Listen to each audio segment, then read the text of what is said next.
నది భక్త జనాళికి పని ఏమోన్నది భక్త జనాళికి త్వరగా రానున్న యేసు త్వరగానే రమ్ము తండ్రి. ప్రార్థన. సర్వోన్నతుడైన మా తండ్రి, నీ ప్రేమ చేత మా కొరకు ప్రాణమర్పించిన యేసుక్రీస్తు ప్రభువా, అటు నీ ప్రాణ త్యాగమును గురించిన నీ శ్రమల చరిత్రను ధ్యానించుటకు నన్నును మమ్ములను ఇక్కడకు నడిపించుకున్న విధానము కొరకు స్తోత్రములు. ప్రభువా, మీ ఆత్మ ద్వారా వెలిగింపును నడిపింపునిచ్చి ఈ దినం యొక్క ధ్యాన క్రమములో నడిపించి మమ్ములను ఆత్మీయముగా ఔన్నత్యములోనికి చేర్చి నీ కొరకు నీ ఏర్పాటు కొరకు బలమైన అనుభవ సాక్షులుగా ఉండుటకు సహాయం అనుగ్రహించుము. సాతానును వాడి సర్వకార్యములను లయపరచుము. నీ రెక్కల చాటున భద్రపరచుము. నీ కృపను కుమ్మరించుము. నీ ఆత్మను మాతో ఉంచి నీ రాక మధ్యాకాశమునకు మీరు వచ్చినప్పుడు మధ్యాకాశములో మీతో ఏకమగు పర్యంతము మమ్ములను తొట్టిల్లిపోకుండా ముందు కొనసాగింపజేసి మహిమలో చేర్చుము. యేసునామ విడిచి వచ్చిన సమస్తానికి కాపుదల దయచేయము. రాకపోకల్లో భద్రత, నిశ్చిత్తములో ఉన్నవారు వచ్చుట, నిశ్చిత్తములో లేని వారు ఆగిపోవుట జరుగునట్లుగా నీ కృపా కార్యము జరిగించుమని యేసునామమున సమర్పించున్నాము తండ్రి. ఆమేన్. కూర్చోండి.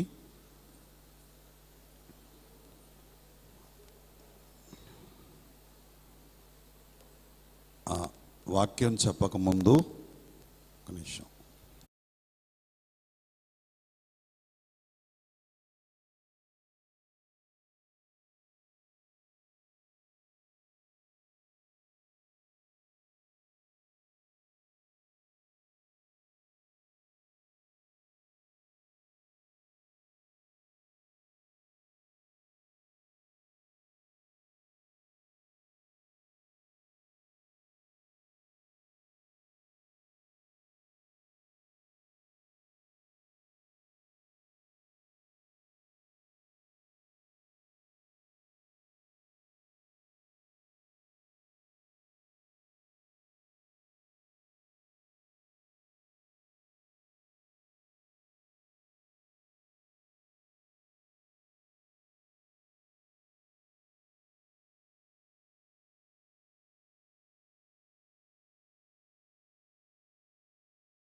యేసుక్రీస్తు వారి శ్రమల ధ్యాన దీక్ష దినములలో పరిశుద్ధాత్మ ద్వారా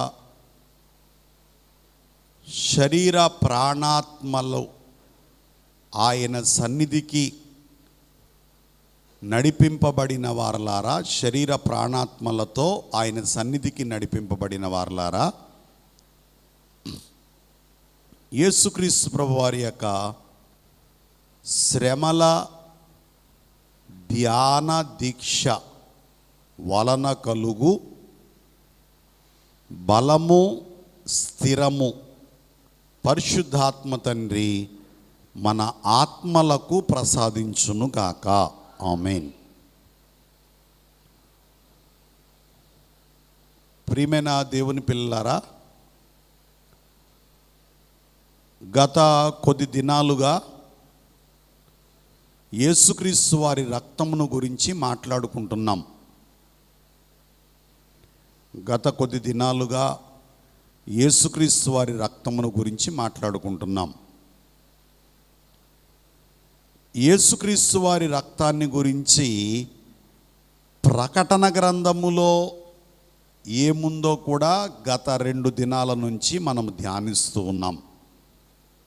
అంటే ప్రకటన గ్రంథము అంటే పరలోక సంబంధమైన విషయాలు. ఈ క్రమములో రక్తము చిందించుట అనేది వేరు, రక్త ప్రోక్షణ అనేది వేరు అని కూడా చాలా మార్లు నేర్చుకున్నాం. గడిచిపోయిన దినమున పెండ్లి కుమార్తె అంతస్తు కలిగిన వాళ్ళు, అంటే 100% భక్తి కలిగిన వాళ్ళు, నిజమైన భక్తి కలిగిన వారు యేసుక్రీస్తు వారి యొక్క రక్తాన్ని బట్టి పొందే విజయాన్ని, సాక్ష్యాన్ని ఎలా అందుకుంటారో నిన్నటి దినమున ధ్యానం చేసుకున్నాం. ఈరోజు నేను చదివిస్తున్న వాక్యము పెండ్లి కుమార్తె అంతస్తు గురించి రాయబడినదైతే కాదు, కానీ నేటి కాలానికి మనం అన్వయించుకొని పెండ్లి కుమార్తెగా సిద్ధపడడానికి మనము ప్రయత్నం చేయొచ్చు. ఆ వాక్యం ఏమిటనగా ప్రకటన గ్రంథము 7వ అధ్యాయము 14వ వచనము. ప్రకటన గ్రంథము 7వ అధ్యాయం 14వ వచనం. ఒక్క క్షణం చదవండి. అందుకు నేను, అయ్యా నీకే తెలియననగా అతడు ఇలాగ నాతో చెప్పెను, వీరు మహాశ్రమల నుండి వచ్చిన వారు గొర్రెపిల్ల రక్తములో తమ వస్త్రములను ఉదుగుకొని వాటిని తెలుపు చేసుకుని. ఇది ఎవరి గురించి రాయబడింది అనంటే మహాశ్రమల నుండి వచ్చిన వారు. ఈ రోజుల్లో ఎవరికి కలిగేవైనా, యేసుక్రీస్తు వారిని బట్టి కలిగేవైనా, లోకములో ఉన్న మన చెడుగును బట్టి మనకు కలిగేవైనా, కలిగే ఆ బాధలను శ్రమలు అంటాం. మనం ఏమంటామండి వాటిని? శ్రమలు. ఒకమారు యేసుక్రీస్తు వారు పెండ్లి కుమారుడుగా మధ్యాకాశానికి వచ్చి ఆయనలాగా సిద్ధపడిన సంఘాన్ని, పెండ్లి కుమార్తె సంఘాన్ని తీసుకెళ్ళిపోయిన తర్వాత భూలోకములో మిగిలిపోయిన వారికి వచ్చే వాటిని మహాశ్రమలు అని అంటారు. యేసుక్రీస్తుని నమ్మిన వారికి వచ్చినా, యేసుక్రీస్తుని నమ్మని వారికి వచ్చినా ఆ రోజుల్లో కలిగే శ్రమలను ఏమంటారు? మహాశ్రమలు అంటారు. ఈ రోజుల్లో కలుగుతున్న శ్రమలను ఏమంటున్నారు? శ్రమలని మాత్రమే అంటున్నారు. ఈ చదవబడిన వాక్య భాగములో ఈ 7:14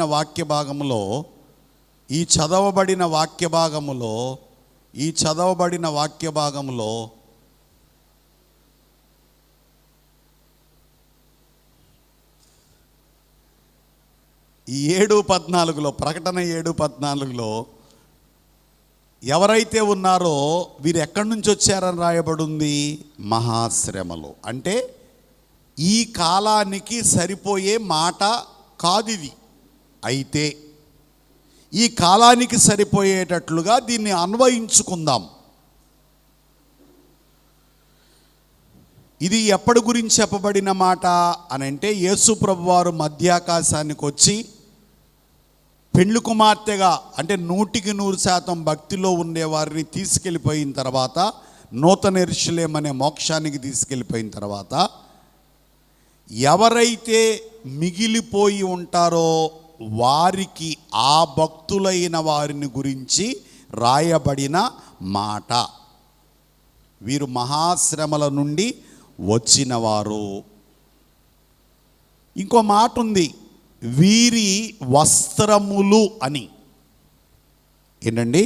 వస్త్రములు అని. భూలోకములో ఉండగా ఇటువంటి పట్టు వస్త్రాలు, కాటన్ వస్త్రాలు, సిల్క్ వస్త్రాలు, నూలు వస్త్రాలు మనము ధరించుకుంటాము. కానీ ఒకసారి ఈ భూలోకాన్ని విడిచిపెట్టి పరలోకానికి వెళ్ళిపోయిన తర్వాత, ఒక మనిషి చనిపోయినప్పుడు మీరు ఎంత కాస్ట్లీ బట్టలు పెట్టినా అవి మట్టిలో కలిసిపోతాయి, పరలోకానికి వెళ్ళవు. ఒక మనిషి చనిపోయినప్పుడు, చనిపోయిన తర్వాత అతనికి ఎన్ని ఎన్ని అలంకారాలు చేసినా అవి ఎక్కడికి వెళ్ళవు? మోక్షానికి. ఎన్ని విషయాలలో మీరు వాళ్ళకి చేసినా ఏవి మోక్షానికి వెళ్ళవు. కోడి పెట్టను పెట్టండి, మోక్షానికి వెళ్ళదు. కోడిగుడ్డును పెట్టండి, మోక్షానికి తీసుకెళ్ళదు. మందు సీసా పెట్టండి, మోక్షానికి తీసుకెళ్ళదు. వాడికి వంకాయలు ఇష్టమని వంకాయ కూర పెట్టండి, అది మోక్షానికి వెళ్ళదు. ఎవరు వెళతారు అని అంటే, కేవలము ఆత్మ మాత్రమే వెళుతుంది. ఆత్మకి ఇటువంటి బట్టలు ఉండవు. ఆత్మకి వెలుగు వస్త్రముగా ఉంటుంది. ఆత్మకేముంటుందండి? వెలుగు వస్త్రముగా ఉంటుంది. ఇంకా మీకు అర్థమయ్యేటట్టు చూడాలనంటే 104వ కీర్తనలో ప్రారంభ వచనాల్లో ఉంటుంది, ఓ దేవా, నీవు వెలుగును వస్త్రము వలె కప్పుకొని ఉన్నావు. నీవు వెలుగును వస్త్రము వలె కప్పుకొని ఉన్నావు. ఆయన దగ్గరికి వెళ్ళామంటే మనం కూడా ఎలా ఉంటాం? ఆయనలాగే ఉంటాం. వాడి దగ్గరికి వెళ్ళామనంటే ఎవడాడు? సాతానుగాడి దగ్గరికి వెళ్ళామంటే ఎలా ఉంటాం?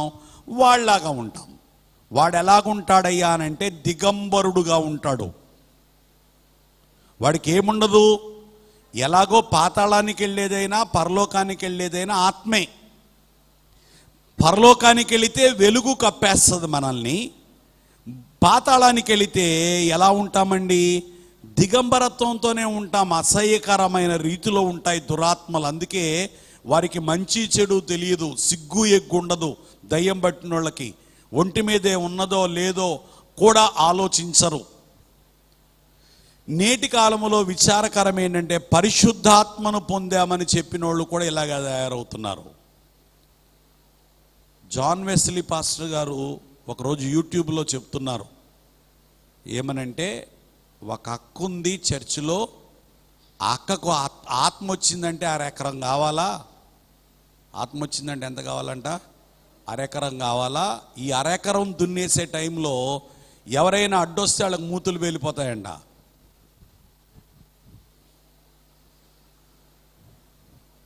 పరిశుద్ధాత్మ నింపుదల అని దాన్ని కూడా అనలేమండి. పరిశుద్ధాత్మ నింపుదల అనే దాని గురించి ఎక్కడ మాట్లాడగలమంటే, ఒక మనిషిలో పరిపూర్ణమైన మనస్సు మార్పు. అతను యేసుక్రీస్తు వారిలాగా 100% యేసుక్రీస్తు వారిలా బతకపోయినా ఎంతో కొంత 180%, 90% ఎలా బ్రతకడానికి ప్రయత్నం చేస్తారు? యేసుక్రీస్తు వారిలాగా. అది పరిశుద్ధాత్మ నింపుదల అని అంటే. సరే, దాని గురించి ఇప్పుడు మనకు అనవసరం. కానీ కనుక ఈ ప్రకటన గ్రంథం అంతా కూడా పరలోకములో ఉన్న వాళ్ళ గురించి రాయబడిన గ్రంథం. ఎక్కడున్న వాళ్ళ గురించి? పరలోకమునకు చేరిన వారిని గురించి రాయబడిన గ్రంథం. కాబట్టి ఈ ప్రకటన గ్రంథములో ఉన్న వీరి వస్త్రాలు అంటే ఏమిటది? వెలుగు. ఏంటండి? వెలుగు. వస్త్రాలు అంటే మనలాంటి బట్టలు అని అనుకోకండి. ఏంటది? వెలుగు. ఇప్పుడు అసలు విషయం దగ్గరికి వద్దాం. వీళ్ళ వస్త్రాలని ఎవరిచ్చుంటారు?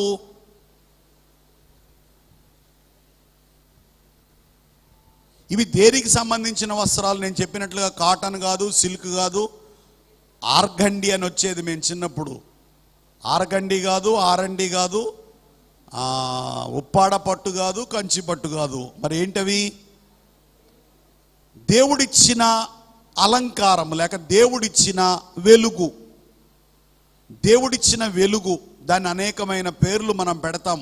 కలిగిన అనుభవాన్ని బట్టి నీతి వస్త్రాలని, ఉల్లాస వస్త్రాలని, స్తుతి వస్త్రాలని, పరిశుద్ధ వస్త్రాలని, మహిమ వస్త్రాలని, పెండ్లి వస్త్రాలని, మనం అనేకమైన పేర్లు వాటి కలిగి ఉన్న అనుభవాలను బట్టి మనం పెడుతున్నాం. అయితే అవి ఎవరిచ్చినవి? పరిశుద్ధాత్మ తండ్రి ఇచ్చినవి. అయితే ఎటువంటి వస్త్రాలు కాదు, ఈ భౌతిక పరమైన వస్త్రాలు కాదు. ఎటువంటి వస్త్రాలు అవి? ఆత్మని అలంకరించే వస్త్రాలు. కనుక ఈ వస్త్రాలు ఎవరిచ్చినవి? వాళ్ళకి ఆ మహాశ్రమల నుండి వచ్చిన ఆ భక్తులకి, ఆ మహాశ్రమల భక్తులకి, వారికి ఏమని పేరంటే మహాశ్రమల నుండి వచ్చిన భక్తులు. మహాశ్రమల నుండి ట్రిబ్యులేషన్ సెయింట్స్ అని అంటారు వాళ్ళని ఇంగ్లీష్లో. ఎవరికైనా ఇంగ్లీష్ కావాలంటే ట్రిబ్యులేషన్ సెయింట్స్. ట్రిబ్యులేషన్ అని అంటే మహాశ్రమ, హింస. మహాశ్రమ నుండి వచ్చిన భక్తులైన వారికి ఆ వస్త్రాలు ఎవరిచ్చారు? పరిశుద్ధాత్మ తండ్రే ఇచ్చారు. ఎవరిచ్చారు? పరిశుద్ధాత్మ తండ్రి. ఇంకా వస్త్రాల్ని పరిశుద్ధాత్మ తండ్రి ఇస్తే ఉతుక్కోవలసిన అవసరం ఉందా?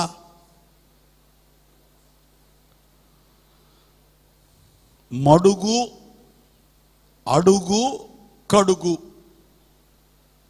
మడుగు, అడుగు, కడుగు. మీ అందరికీ తెలుసు కదండి. అడుసు తొక్కనేలా, కాలు కడగనేలా. అడుసు తొక్కనేలా, కాలు కడగనేలా. గుర్తుపెట్టుకోండి, దీనికి సంబంధించింది. తర్వాత అన్వయించుకుందాం.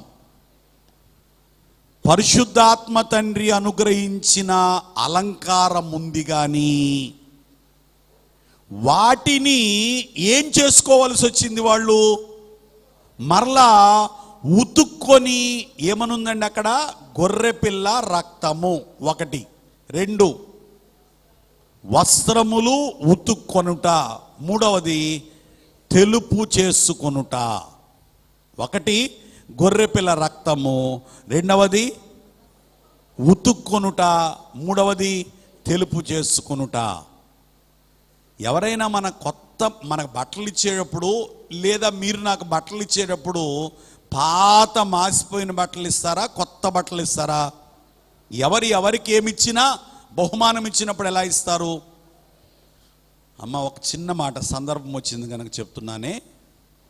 పాసిపోయిన అన్నం భిక్షగాడికి వేయడం, పాడైపోయిన అట్టి పండ్లు వాళ్ళకి పక్కింటోళ్ళకి పంచేయడం, ఎప్పటి నుంచో ఉన్న ఫ్రిడ్జ్లో ఎప్పటి నుంచో 1 నెల రోజుల నుంచి ఉన్న చేపల కూర బాగుందమ్మా తీసుకెళ్ళు అని అప్పచెప్పేయడం.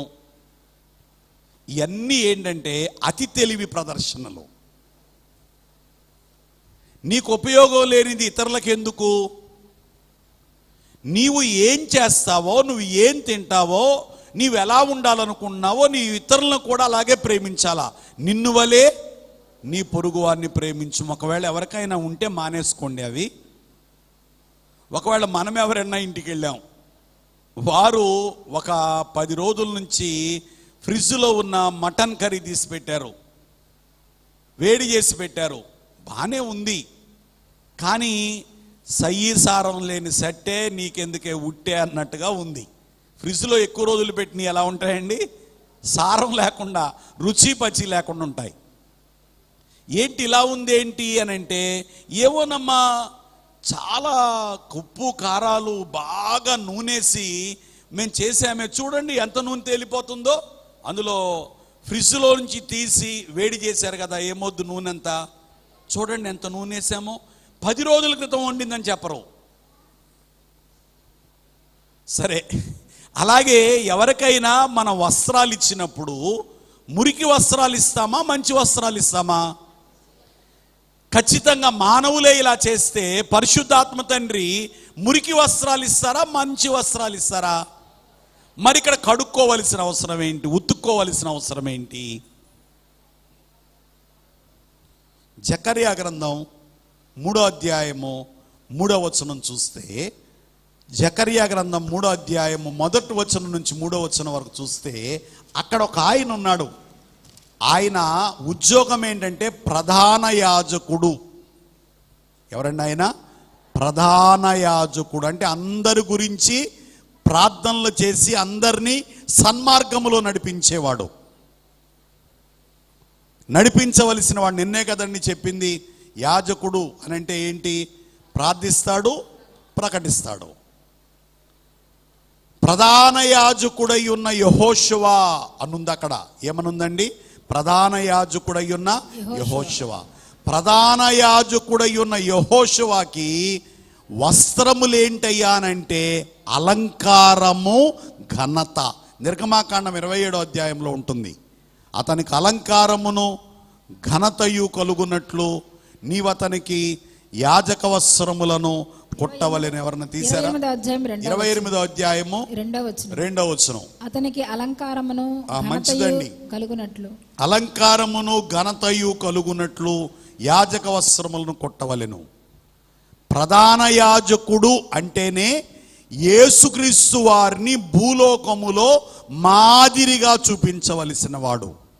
పాదిరి, మాదిరి అన్నారట దేవదాసయ్య గారు. పాదిరి, మాదిరి. ప్రధాన యాజకుడు అనేసరికి భూలోకములో ఎవరిని జ్ఞాపకం చేస్తున్నాడు? ఆ ప్రధాన యాజకుడు ఎవరిని రిప్రజెంట్ చేస్తున్నాడు? ఎవరికి ప్రతినిధిగా ఉన్నాడు అని అంటే దేవునికి ప్రతినిధిగా ఉన్నాడు. దేవునికి ప్రతినిధిగా ఉండి, దేవునికి ప్రతిరూపముగా ఉండి, దేవునిని ప్రపంచంలో దేవుడంటే ఇలా ఉంటాడండి అని చూపించవలసిన వాడెవడు? యాజకుడు. ఆ ప్రధాన యాజకుని యొక్క వస్త్రాలు ఏమైపోయినాయట అండి? మలినమైపోయినాయి. మలినమైపోయినాయి. దేవుడిచ్చిన అలంకారము, ఘనత ఏమైంది? మలినమైపోయింది. అసలు ఎవరు యాజకులు? చదవండి, పేతురు రాసిన మొదటి పత్రిక 2వ అధ్యాయము 9-10 వచనాలు చూస్తే, మిమ్మును చీకటిలో నుండి వెలుగులోనికి పిలిచిన వాని గుణాతిశయములను ప్రచురము చేయు నిమిత్తము ఏర్పరచబడిన వంశమును, రాజులైన యాజక సమూహమును. చీకట్లో నుంచి వెలుగులోకి వచ్చిన వాళ్ళు ఎవరండి? అమ్మా, ఇటు పక్క వాళ్ళు చెప్పండి. చీకట్లో నుంచి వెలుగులోకి వచ్చిన వాళ్ళు ఎవరు? ఎవరమ్మా? మనమే కదా. ఆ మాట ఎందుకు చెప్పలేరు? ఎందుకు చెప్పలేరు అంటే ఇంకా ఏవేవో ఉన్నాయి చీకట్లు. మొట్టమొదటి చీకటి మీరే చెప్పేసుకోండి, మీరే రాసేసుకోండి. ఏంటి మొట్టమొదటి చీకటి? మొన్న ఒక అబ్బాయికి ఫోన్ చేశాను, ఒక బాబుకి.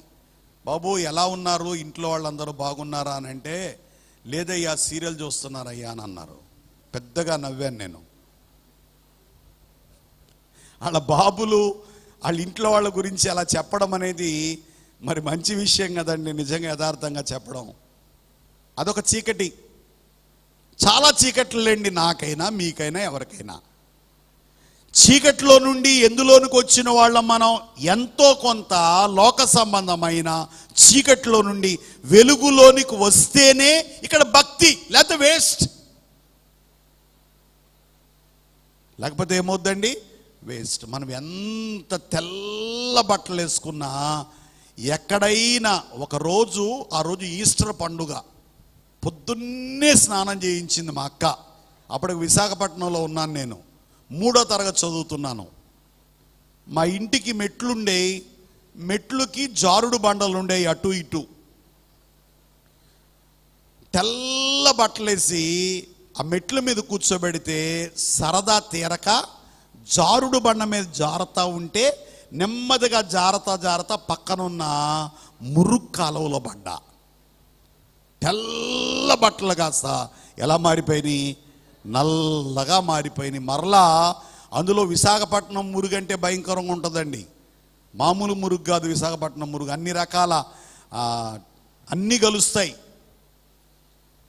దరిదాపు 1 గంటన్నర 2 గంటలు స్నానం చేయించారు. మళ్ళా ఏం వదలడానికి, కంపు వదలడానికి. మురికి వదిలిపోద్ది ఒక బకెట్ నీళ్లు పోస్తే, ఏం వదలదు, ఆ మురికి కాలంలో ఉన్న కంపు వదలదు. ఇది ఎందుకు చెప్పాల్సి వచ్చిందనంటే, ఒకవేళ దేవుడిని మనము అప్పటికప్పుడు ఆశ్రయించి మారిపోయినట్లుగా కనబడినా ఈ జారుడు బండ వ్యవహారం మనకుంటే, ఏ బండ జారడం ఎందుకు జారాలా? దేవదాసయ్య గారు ఒక చక్కని కథ చెప్పారు. ఒక పావురమట ఒక తీగ మీద వాలిందంట. పావురము తీగ మీద వాలింది. కరెక్ట్గా నేల మీద ఒక పాము ఉంది. ఈ పావురము సాధారణంగా కిందకు చూడదు. మీరు గమనిస్తే పావురం ఎప్పుడు కూడా కిందకు చూడదు. పావురం ఎప్పుడు కూడా ఇలా తిన్నగా చూస్తుంది. ఎందుకో ఇలా కిందకు చూసింది. దాని కళ్ళల్లోకి పాము పడగ మీద ఉన్న ఆ వెలుగు పడి కళ్ళు జిగేలు పన్నాయి. ఏంటని మళ్ళా చూసింది. మళ్ళా కళ్ళలో వెలుగుపడింది. బాగా నిగనిగలాడుతుంటుంది కదండి చాచుపాము యొక్క పడగ. ఏంటి అని ఇంకా కొద్ది గమనిద్దామని చూసేసరికి కళ్ళు తిరిగి దాని నోట్లో పడింది, దాని మీద పడింది. పైవైపు చూడాల్సిన పావురము నేల వైపు చూడాల్సిన అవసరం ఏంటి అని అన్నారు. పాము వైపు చూడాల్సిన అవసరం ఏంటి? చాలామంది ఎక్కువ మంది పడిపోవడానికి కారణం ఇదే. సరే, జరిగిపోయిన జీవితం ఎటువంటిదన్నా కానివ్వండి, వెనకున్న వాటిని మరిచి ముందున్న వాటి వైపు చూస్తూ ఏం చేయాలట? సాగిపోవాలా. మరలా నీవు కిందకెందుకు చూడడం? నీ విషయాలు నువ్వైనా చూసుకోకూడదు, ఇతర విషయాలైనా నువ్వు చూడకూడదు. చెడిపోయే వాళ్ళ గురించి ఆలోచించి ఎందుకు చెడిపోతారబ్బాయి మీరు అన్నారట. ఏంటండి? చెడిపోయే వాళ్ళ గురించి ఆలోచించి ఎందుకు చెడిపోతారు? ఆ తీగ మీదున్న పావురము నేల మీదున్న పామును చూసి కింద పడినట్టే అది. అలాగే ఎవరైతే చీకట్లో నుండి వెలుగులోకి వచ్చారో వాళ్ళందరూ కూడా దేవుని దృష్టిలో యాజకుల వలె ఉండాలని దేవుడు వారి ఆత్మలకు ఏమిస్తున్నారు? చక్కని అలంకారం. ఏమిస్తున్నారండి? చక్కని అలంకారం. నీతి. యేసుక్రీస్తు వారిని నమ్మడం నీతి గనక నీతి వస్త్రం వస్తుంది. నీ నీతి నిన్ను రక్షిస్తుంది గనక నమ్మి బాప్తిసం పొందినవాడు రక్షింపబడును, రక్షణ వస్త్రం వస్తుంది. నీవు దేవుని సన్నిధిలోనికి వచ్చి పరిశుద్ధాత్మని పొందుతున్నావు గనక పరిశుద్ధాత్మనికి బట్టి కలిగే ఆనందము, ఉల్లాస వస్త్రం వస్తుంది. పరిశుద్ధాత్మ తండ్రి నీలో ఉండి అన్ని కాలములలో నిన్ను గొప్పగా దేవుని కృతజ్ఞతతో స్తుతించే మనస్సునిస్తున్నారు. ఈరోజు చేసిన స్తుతి అదే కదండి. మామూలుగా రాత స్తుతులు ఏమవుతాయి? పోవచ్చు, కానీ ఆత్మపూర్ణముగా చేసిన స్తుతులు ఎప్పటికీ కొట్టుకొని పోవు. స్తుతి వస్త్రం వస్తుంది. ఇంకా చెప్పాలి అని అంటే, యేసుక్రీస్తు వారి రాకడకు నువ్వు సిద్ధపడుతున్నావు. ఆయన పెండ్లి కుమారుడుగా మధ్యాకాశానికి వస్తున్నప్పుడు ఆయన ఎదుర్కోవడానికి నీవు సిద్ధపడుతున్నావు గనక పెండ్లి వస్త్రం వస్తుంది. నూతన యెరూషలేము చేరిన తర్వాత మహిమ వస్త్రాలు వస్తున్నాయి. అన్నీ ఒకదాని తర్వాత ఒకటి, ఒకదాని తర్వాత ఒకటి, ఒకదాని తర్వాత ఒకటి అలా అలంకారముగా ఆయన దగ్గరకు వచ్చిన వాళ్ళకి ఆయన ఏం చేస్తున్నారు? ఆత్మలకి అలంకరిస్తున్నారు. అందుకే ఒక చక్కని వచనం రాశాడు భక్తుడు.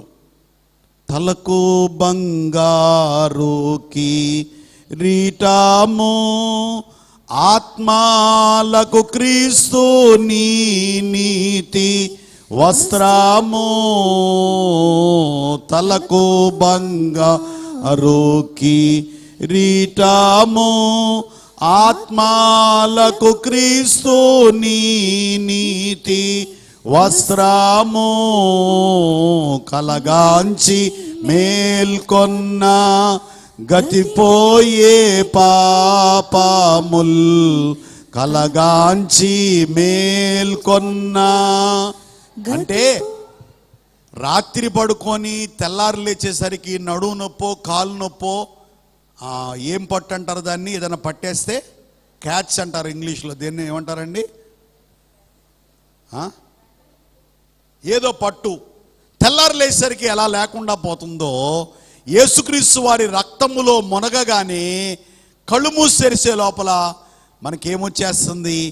పరిపూర్ణమైన నీతి వస్తుంది. వచ్చిన తర్వాత ఇదే అలంకారము, ఈ వస్త్రాలు. అయితే ఈ వస్త్రాలని వారు ఏం చేసుకున్నారు? ఇక్కడ ఈ ప్రధాన యాజకుడు తన వస్త్రములు ఏమైపోయినాయి ఉంది? మలినమైపోయినాయి. ప్రధాన యాజకుని వస్త్రం మలినమైపోవడం ఏంటి? ఇక్కడ ఏంటయ్యానంటే సమాజాన్ని బట్టి యాజకుని వస్త్రం మలినమైంది. కొన్ని మార్లు యాజకుడిని బట్టి సంఘం మలినమవుతుంది, కొన్ని మార్లు సంఘాన్ని బట్టి ఎవరిని మలినమవుతారు? యాజకుడు మలినమవుతారు. యేసు ప్రభు వారు ఈ లోకానికి వచ్చారు. ఆయన్ని ఆ రోజుల్లో ఉన్నవారు అంగీకరించలేదు. పైగా ఆయన్ని లేనిపోని మాటలు అన్నారు.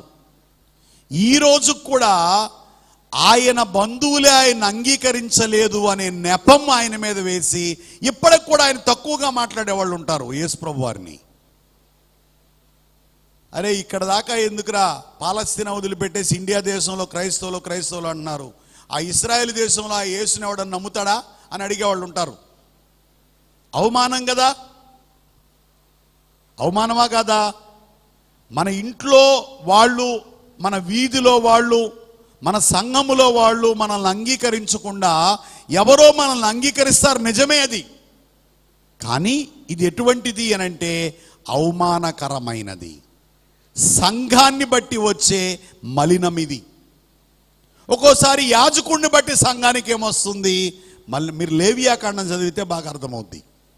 రాజు చేసిన దోషం ప్రజల మీద పడుతుంది, ప్రజలు చేసిన దోషం ఎవరి మీద పడుతుంది? రాజు మీద. ఇశ్రాయేలీయుల సంఘము యొక్క మలినము ఎవరి మీదకి వచ్చింది? ప్రధాన యాజకుడైన యెహోషువ మీదకి. అందరి భారాలు భరించవలసిన వాడు కదా ఆయన. యాజకుడు అని అంటే ఏం చేయాలా?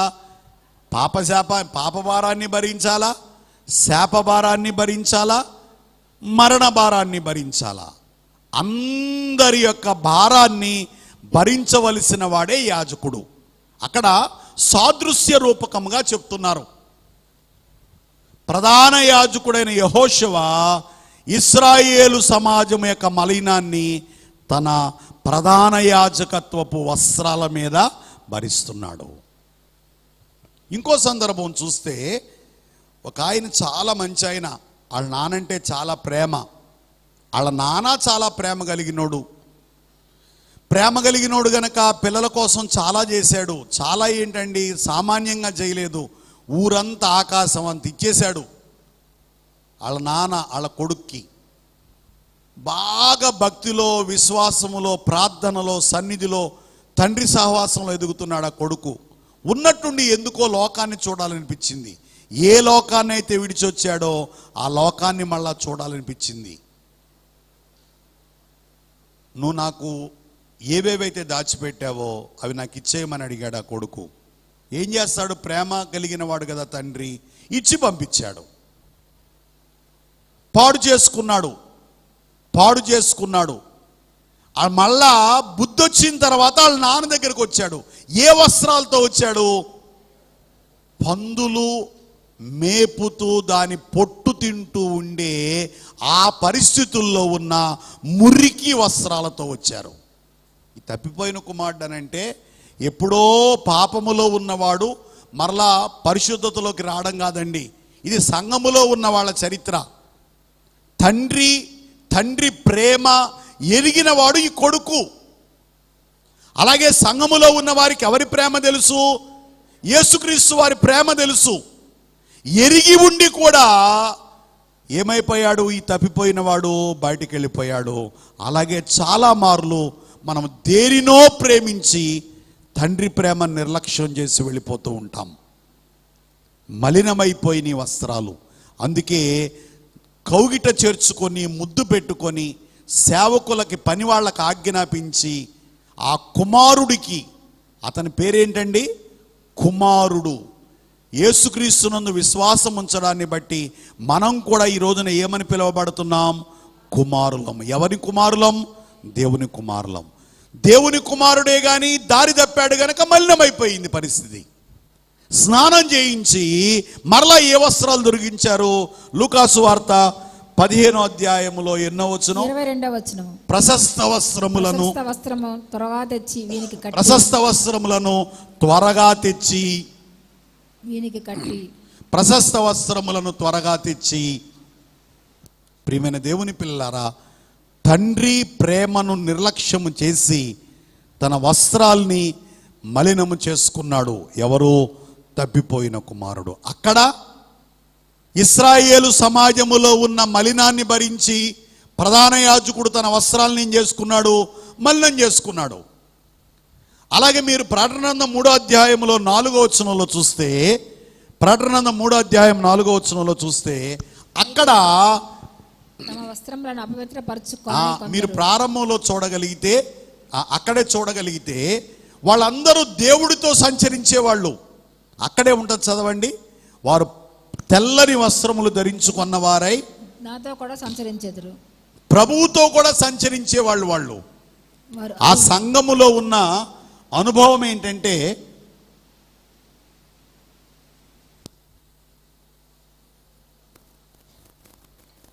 ఆ సంఘములో ఉన్న అనుభవం ఏంటంటే వాళ్ళందరూ యేసుక్రీస్తు వారితో సహవాసం చేసేవాళ్ళు. కానీ వాళ్ళల్లో కొంతమందికి వస్త్రాలు ఏమైపోయినాయి? మలినమైపోయినాయి. ఎందుకు? సహవాసానికి దూరం అయిపోయారు. మరలా చెప్తున్నాను, ఇశ్రాయేలు సమాజం యొక్క మలినాన్ని భరించడాన్ని బట్టి ప్రధాన యాజకుడై ఉన్న యెహోషువ యొక్క వస్త్రాలు ఏమైపోయినాయి? మలినమైపోయినాయి. యేసుక్రీస్తు వారికి సాదృశ్యంగా ఉన్నాడు ఆయన. రెండవది, తండ్రి ప్రేమను నిర్లక్ష్యం చేసి లోకాన్ని ప్రేమించి వెళ్ళిపోవడాన్ని బట్టి తప్పిపోయిన కుమారుని యొక్క వస్త్రాలు ఏమైపోయినాయి? మలినమైపోయినాయి. ఏ కారణాన్ని బట్టైనా మనం మలినమైపోతున్నామేమో ఆలోచించండి. అందుకని చెప్తున్నాను నేను.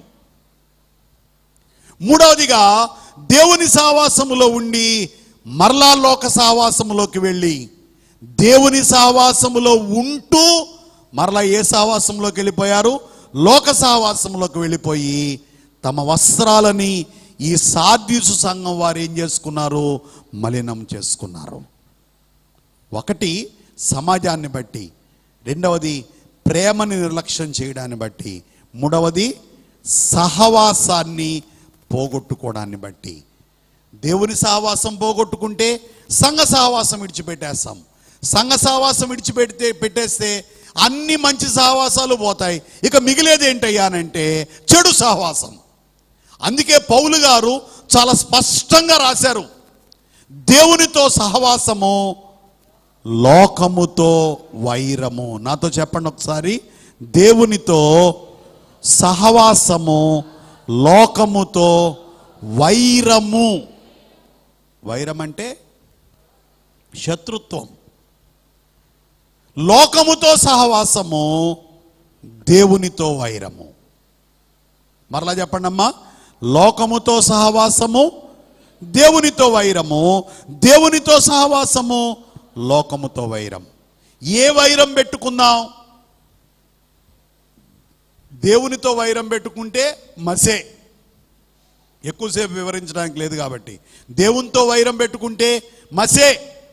లోకంతో వైరం పెట్టుకుంటే వాళ్ళు లోకస్తులు గనక వారి నుంచి మనం వేరైపోతున్నాం. తప్పేముంది? నీవు లోకంతో సహవాసం చేస్తున్నావు, ఖచ్చితంగా నువ్వు దేవునికి వ్యతిరేకంగా ప్రవర్తిస్తున్నావు. No doubt. ఎక్కడో ఒక చోట అడుగులు జారిపోతాయి, ఏదో ఒక రీతిలో జారిపోతాయి. నువ్వు దేవునితో స్నేహం చేస్తున్నావా, నీ అడుగులు జారకుండా ఆయన తన అరచేతుల మీద నిన్ను నడిపిస్తారు. సాధారణంగా ఈ డైలాగులు కొడుతుంటారు ప్రేమించే వాళ్ళు, ఏమనంటే నా అరచేతుల మీద నేను మోస్తాను అని. వీళ్ళు కూడా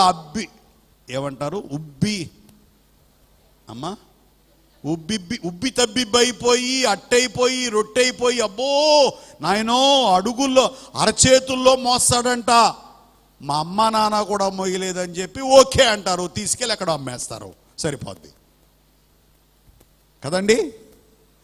యేసుప్రభు వారు అలా కాదు. తన ప్రాణాన్ని అడ్డం పెట్టి బ్రతికించుకున్నవాడు గనక ఆయన తన గాయపడిన హస్తముల్లో మనల్ని ఏం చేయగలరు, ఇలా భద్రపరచగలరు. లోకం ఏం చేస్తుందండి, పీక్కు తింటది. ఒక కళేబరాన్ని గెద్దలు ఎలా పీక్కు తింటాయో, కుక్కలు ఎలా పీక్కు తింటాయో, అందుకే ఇశ్రాయేలీయులకు కూడా పొలములో చీల్చబడిన కళేబరాన్ని మీరు తినకూడదని చెప్పారు. ఒక కళేబరం అని అంటే మన మానవ జీవితం ఎప్పుడైతే లోకంతో కలుస్తుందో, లోకము ఏ మూలక మూల కావలసిన కండ కావలసినట్టుగా పీక్కొని తింటారు. మెదడు కొంతమంది పీక్కొని తింటారు, గుడ్లు కొంతమంది పీక్కొని తింటారు, నాలిక కొంతమంది పీక్కొని తింటారు, చెవులు కొంతమంది పీక్కొని తింటారు, గుండెకాయ కొంతమంది పీక్కొని తింటారు. ఇదే లోకంతో స్నేహం. లోకముతో స్నేహం చేసి సార్దీసు సంఘం వారి వస్త్రాలను ఏం చేసుకున్నారు, మల్యం చేసుకున్నారు. యేసుక్రీస్తు వారి స్నేహం అటువంటిది కాదే. ప్రేమ ఎప్పుడూ ప్రేమే కనబడుతుంది, ఎప్పుడు ఆదుకుంటానే ఉంటారు, ఆదరిస్తానే ఉంటారు. తన చెయ్యి చాపి మన తలని నిమురుతారు, మన కన్నీళ్లు తుడుస్తారు. మనకు అవసరమైనప్పుడు ఆయన మనకు తోడుగా వచ్చి నిలబడతారు, మనకు కావలసినవి అనుగ్రహిస్తారు, మన పక్షంగా అద్భుతాలు చేస్తారు. తల ఎత్తరాని చోట కళలిచ్చి నిలబెడతారు. వీరైతేనో లోకస్తులైతేనో నీకున్న పరువు ప్రతిష్టలన్నీ తీసిపడేసి రోడ్డు మీద నేను దిగంబరంగా నిలబెడతారు. ఆలోచించుకోండి, లోకంతో స్నేహం చేద్దామా, దేవునితో స్నేహం చేద్దామా? ఈ దేవునితో వైరము పెంచుకొని దూరమైపోయిన సార్దీసు సంఘము వారి వస్త్రాల్ని మలినం చేసుకుంది.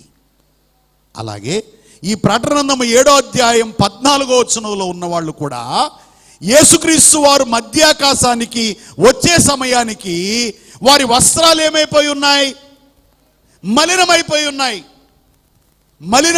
ఉన్నాయి. ఎక్కడో మచ్చబడింది. సారీ, ఇంకొక చిన్న మాట అండి. యోధా పత్రిక మర్చిపోయాని చెప్పడం. ప్రకటన 7:14లోకి వెళ్ళక ముందు యోధా పత్రిక 3వ అధ్యాయం. యోధా పత్రికలో 3వ అధ్యాయం లేదండి అని చెప్పరేమండి, అంటే మీరు బైబిల్ అంత బాగా చదువుతున్నారనమాట. యోధా పత్రిక 3వ అధ్యాయం ఎక్కడ ఉంది? తీతి నా బైబిల్లో లేదే, నీ బైబిల్లో ఉందంటే యోధా పత్రిక 23వ వచనం. అగ్నిలో నుండి లాగినట్టు కొందరిని, నేను చదువుతాను, అగ్నిలో నుండి లాగినట్టు కొందరిని రక్షించుడి, శరీర సంబంధమైన వారి అపవిత్ర ప్రవర్తనకు ఏమాత్రము నొప్పుకొనక దానిని అసహించుకొనుతూ భయముతో కొందరిని కరుణించుడి. 7 అనేసింది అక్కడ, దానిని అని 7 కిందేముందండి, శరీరము వలన డాగుపడిన అంగి. అంటే శరీర సంబంధమైన ప్రవర్తన వలన, శరీరేచ్ఛల వలన డాగుపడిన అంగి. ఇంకో మాటలో చెప్పాలంటే దురిత నైజమును బట్టి డాగుపడిన అంగి. భక్తులే కానీ వారికి ఏ నైజం మిగిలిపోయింది? పాప నైజం మిగిలిపోయింది. ఆ పాప నైజం వలన తాడి చెట్లులాగా ఎదిగిన భక్తులు కూడా ఏమైపోతున్నారు? మచ్చబడిపోతున్నారు. చాలా విచారకరం, చాలా విచారకరం. ప్రియమైన దేవుని పిల్లలు, అందుకే మత్తయి సువార్త 7వ అధ్యాయంలో బహుశా 21వ వచనంలో అనుకుంటా, 21, 22లో ఏమన్నారంటే ఆయన అంతేనా? 22, 23. ప్రభువా ప్రభువా అని పిలుచు ప్రతివాడును పరలోక రాజ్యంలో ప్రవేశింపడు గాని. ఎన్నో వచనం? 7వ అధ్యాయము 21. ప్రభువా ప్రభువా అని నన్ను పిలిచేవాడు, ప్రభువా ప్రభువా నన్ను పిలిచి ప్రతివాడును పరలోక రాజ్యంలో అమ్మా ప్రవేశింపడు గాని. సన్ని సభ్యులారా, ప్రార్థనా కమిటీల వారులారా, వాలంటీర్లారా, దేవుని సేవకుల్లారా, బోధకుల్లారా, యాజకుల్లారా, నేను కూడా చెప్పుకుంటున్నాను. మనం చాలాసార్లు ప్రభువా ప్రభువా, అయ్యా అయ్యా అయ్యా, నాయన, దేవా దేవా దేవా, అయ్యా అయ్యా అయ్యా అయ్యా. ఈ సత్యవతిని ఎప్పుడు తిడుతుంటాను నేను.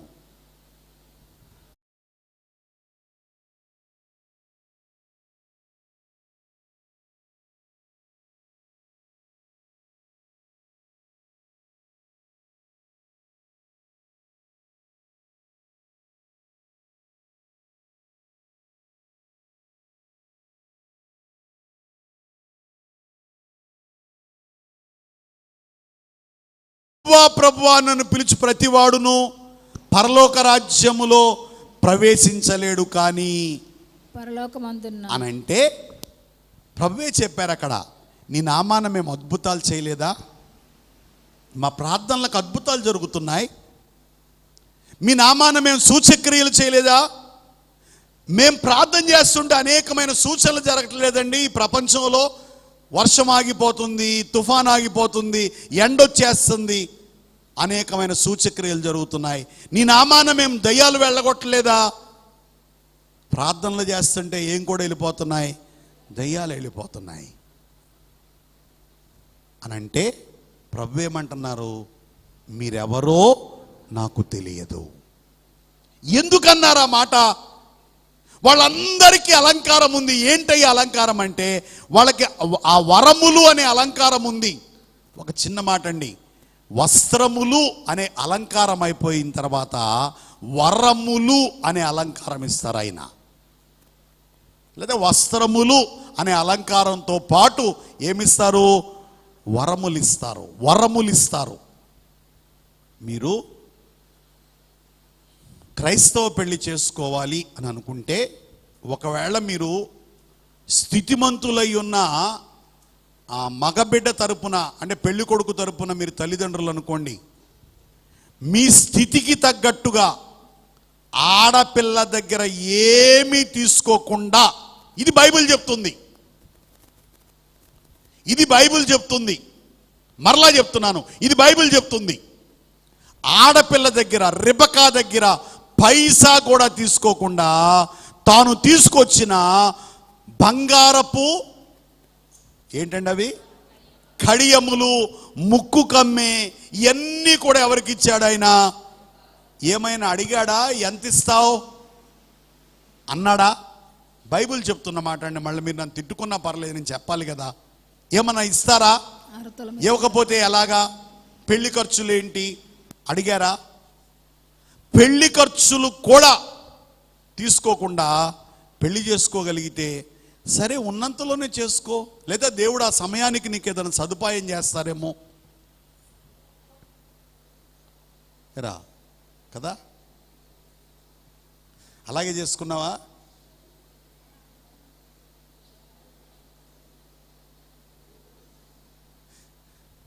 సరే, బైబిల్ ప్రకారం అయితే ఇలా చేసుకోవాలి. కేవలము ఎలియాజరు వచ్చి ఇస్సాకు తరపునిచ్చాడు తప్ప రిబకా గారి దగ్గర నుంచి తాను ఏమీ తీసుకోవాలి. అయితే ఒకటి కోరాడు, ఒకటి చెప్పింది ఆమె, అయ్యా ఈ రాత్రి బస చేయుటకు నా ఇంట నీకు స్థలం ఉన్నది, నేను నిన్ను పరిపూర్ణంగా ప్రేమిస్తున్నాను గనుక నీకు నా ఇంటిలో స్థానము కలిగించగలను, నా హృదయములో స్థానం కలిగించగలను. నీకైనా నీ యజమానికైనా, నీ యజమాని పక్షంగా నువ్వు వచ్చావు గనక నా ఇంట్లో నీ రాత్రికి బస చేయడానికి అవకాశం కలిగిస్తున్నాను. నా యజమానుని దగ్గరికి వెళ్ళేటప్పుడు ఒక్క క్షణమైన ఆలస్యం చేయకుండా నేను నీతో పాటు బయలుదేరి వచ్చేస్తాను. లవ్, ప్రేమ, విడిచిపెట్టలేని ప్రేమ, చేర్చుకునే ప్రేమ, విడిచి వెళ్ళలేని ప్రేమ. ఈ ప్రేమనే రిబకా బహుమానంగా ఇచ్చింది. మరి ఎలియాజరు ఇక చెప్పులు వద్దమ్మా, బొట్టు బిళ్ళలొద్దు, కాటుకు డిబ్బీలొద్దు, కొబ్బరి చెప్పులొద్దు, ఇంకా యారణాలొద్దు. యారణాలు 9వ రోజు పలహారాలు, 16వ రోజు పండగలు. కొద్దిగా ఎటకారంగానే మాట్లాడుతున్నా. నేను ఈ సంతోషాన్ని అందరికీ పంచిపెడతాను. కొంతమంది వారి కుటుంబంలోకి ఎవరొచ్చినా సంతోషాన్ని అందరితో పంచుకుంటారు. ఒక స్త్రీ పోయిన తన వెండి నాణెము దొరికిన తర్వాత ఏం చేసింది? అందరికీ తెచ్చుకొచ్చి చూపించి ఆమె సంతోషాన్ని అందరికీ పంచుకుందని ప్రభువు చెప్పారు కదా. అంతేనా? నేను చెప్పింది తప్పేమని చెప్పానా? సరే, అలా మీ సంతోషాన్ని అందరికీ పంచుకోండి. ఏదో క్లుప్తంగా మెడ మీద కత్తి పెట్టి కాదు. బైబిల్ చెప్తున్న క్రమం ఇది.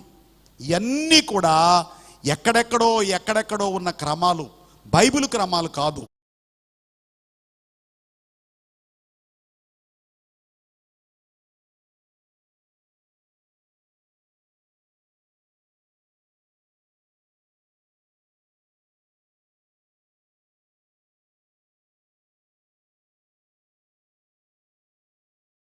ఇక్కడ గమనిస్తే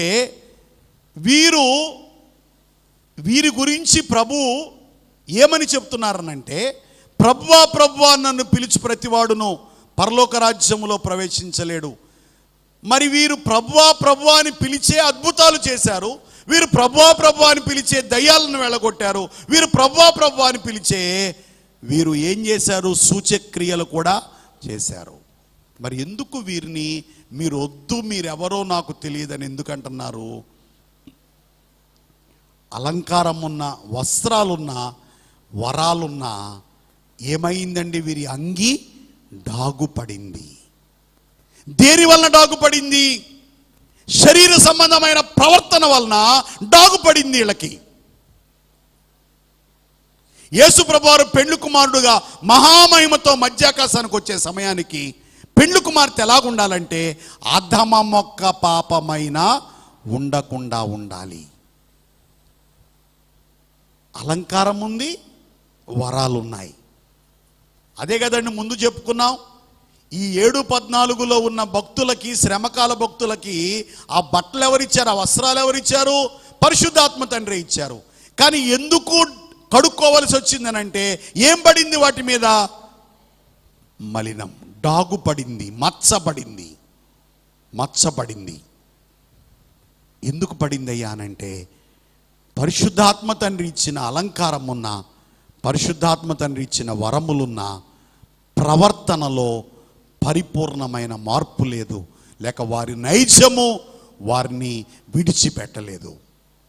నైజ పాపములో నశించుటకే ఈక నైజ పాపములో నశించుటకే భోజనము వాడించును రాజస్వయముగా, దేవా రాజస్వయముగా, గనుక నాకేమి కొదువా నాదుడుండా. బాగా వినండి. వీరి అలంకారము, వీరి వరములు, వీరి యొక్క నైజం వీరిని ఎలా పాడు చేస్తుందో ఆలోచించకుండా చేసింది. మరలా చెప్తున్నాను, వీరి అలంకారము, వీరి యొక్క వరములు, వీరి నైజము వీరికి ఎలాగున డాగు పడేటట్టు చేస్తుందో దాని గురించి ఆలోచించనివ్వలేదు. దానిని కడుక్కోవాలి అనే ఆలోచన కూడా వారికి కలగనివ్వలేదు. అందుకే దేవదాసయ్య గారు అన్నారట, వరములున్న వారలారా ఊరు బయటికి వెళ్ళండి. ఊరిలో ఉంటే ఏం చేస్తారు? నీకున్న ఈ యొక్క పవిత్రమైన పరిశుద్ధమైన అలంకారాన్ని బట్టి, నీకున్న వరములను బట్టి ఏదో ఒకటి చుట్టుకుంటుంది నిన్ను. అబ్షాలోం అనేవాడు చాలా అందగాడు. పెద్ద జులపాలు ఉండేవి. జులపాలంటే తెలుసు కదండి, వెంట్రుకలు ఉండేవి. గాడిదని ఎక్కి ప్రయాణం చేస్తున్నాడు. వాళ్ళ నాన్నమే తిరుగుబాటు చేశాడు. గాడిదని ఎక్కి ప్రయాణం చేస్తున్నాడు. ఒక వృక్షం క్రిందకు వచ్చాడు. ఆ వృక్షం క్రింద ఆ వృక్షానికి ఉన్న ఓడలు అతని వెంట్రుకలకు పట్టేసరికి అలా వేలాడతా చచ్చిపోయాడు. దీన్ని వివరిస్తూ దేవదాసయ్య గారు అన్న మాట ఏంటంటే, దేవుని చేత అభిషేకింపబడిన వారలారా, అలంకారాన్ని వరములను కలిగిన వారలారా, దేవుని సేవకులారా, ఎక్కడైనా ఇటువంటి వృక్షపు నీడలు నీ అందాన్ని బట్టి నిన్ను ఆకర్షించి, అతనికి ఏమున్నాయి వెంట్రుకలు, ఏమున్నాయి తలకి వెంట్రుకలు, నిన్ను ఆకర్షించి నిన్ను ఇలాగున వేలాడేటట్టు చేస్తున్నాయేమో. వరములు కలిగిన వారికి చెయ్యాకర్షణే, కాలాకర్షణే, చూపాకర్షణే, మాటాకర్షణే, అంతా మాయే. అందులో పడిపోయి నాశనమైపోయే వరకు తెలియదు అదంతా మాయని. ఎందుకనంటే వారికి ఏమున్నాయి? వరములున్నాయి. సాతానుగాడు అంతే, వాడికి వరములున్నాయి. ఏదో ఒక మాయ చేసి జనాల్ని పడేస్తాడు. వరములున్న వారు కూడా ఇలాగే ఉంటారు. జాగ్రత్త సుమా. అందుకే వరములున్నవారు ముఖ్యం కాదు, వరములిచ్చిన పరిశుద్ధాత్మ తండ్రి ముఖ్యం. మనుషుల వైపు చూస్తే భక్తి కాదు. ఎవరి వైపు చూస్తే భక్తి? దేవుని వైపు చూస్తే భక్తి. ఈ జులపాలు, ఈ వెంట్రుకలు ఇతన్ని ఇలా ఇరికిస్తాయని అతను ఎలా ఊహించలేకపోయాడో, ఓ భక్తుడా, దేవుడు నీకు ఇచ్చే అలంకారం కూడా, వరములు కూడా ఒక్కొక్కసారి నిన్ను ఏం చేస్తాయి? ఇటువంటి ఓడల్లో చిక్కుకునేటట్టు చేసి నాశనమైపోయేటట్టు చేస్తాయి. అందుకే ఏం చేయాలి? వరములున్న వారలారా, ఊరు బయటికి వెళ్ళండి, లేదా వరము బయటికి కనబడకుండానైనా తప్పించుకు తిరగండి. అవసరమైనప్పుడు వాడాలా, మిగతా టైంలో నాదేమీ లేదు, నేను మట్టిని అని అన్నట్లుగా ఉండాలా. డౌన్ టు ఎర్త్ అని అంటారు ఇంగ్లీష్లో. నాదేమీ లేదు, నాదేమీ లేదు, నేనేం చేయలేను, నా వల్ల ఏది తేలదు, ఏమి చేసినా ప్రభువే చేయాలా. ప్రభు వైపు చూడండి, నా వైపు కాదు. దేవదాసయ్య గారు నేర్పించిన విధానం ఇది. నా వైపు కాదు, ప్రభు వైపు చూడండి, ప్రభు వైపు చూడండి. ఇంకా కొద్దిగా నేను సరిగ్గా వివరించలేకపోయాను ఆ మాటని, ఆ అబ్షాలోము దగ్గర మాటని. కాబట్టి ఏమైందయ్యా అనంటే, యేసుక్రీస్తు వారు మధ్యాకాశానికి వస్తున్నారు అని తెలిసిన, ఈ అలంకారము అనగా ఈ వస్త్రాలు, ఈ వరములు కలిగిన వారు ఈ ఈ మచ్చలో పడి దానిని గురించిన గురి తప్పారు. ఆ గురి దగ్గరికి వాళ్ళు ఏం చేయలేకపోయారు? పరిగెత్తలేకపోయారు. అందుకే ప్రకటన గ్రంథం చివరి అధ్యాయంలో అపవిత్రుడు ఇంకనూ అపవిత్రుడుగానే ఉండనిమ్ము, నీతిమంతుడు ఇంకనూ నీతిమంతుడుగానే ఉండనిమ్ము. అపవిత్రుడు ఇంకనూ అపవిత్రుడుగానే ఉంటాడు. వాడికి వరాలు ఉంటాయి, అలంకారం ఉంటుంది, వస్త్రాలు ఉంటాయి, వరాలు ఉంటాయి, ఎన్నో గొప్ప పనులు చేస్తాడు, గొప్ప సేవ చేస్తుంటాడు. కానీ లోపల ఆ మచ్చ అలాగే మిగిలిపోయి ఉంటుంది. ఈ మచ్చని వదిలించుకోవడానికి ప్రయాసపడేవాడే నిజమైన భక్తుడు, రాకల్లో ఎగిరి వెళ్ళగలిగిన వాడు. అది వదిలించుకోలేకపోయారు గనుక ఏమైపోయారు? వాళ్ళు మహాశ్రమంలోకి వెళ్ళారు, మహాశ్రమంలో పడిపోయారు.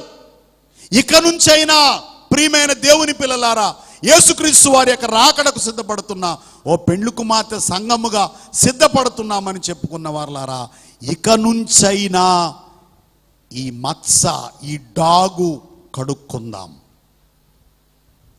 ఈ డాగు కడుక్కోకపోతే, ఈ దురిత నైజపు వేరు ఇక నుంచైనా పెరికి వేయబడకపోతే ఏమవుతాం? ఇన్ని బోధలు చేసి, ఇన్ని అద్భుతాలు చేసి ఎలా ఉంటుందంటేనండి పరిస్థితి, ఏంట్రా అక్కడి నుంచి ఇక్కడ దాకా రావాల్సిన అవసరం ఏంటన్నా? Happy, enjoy.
లోకం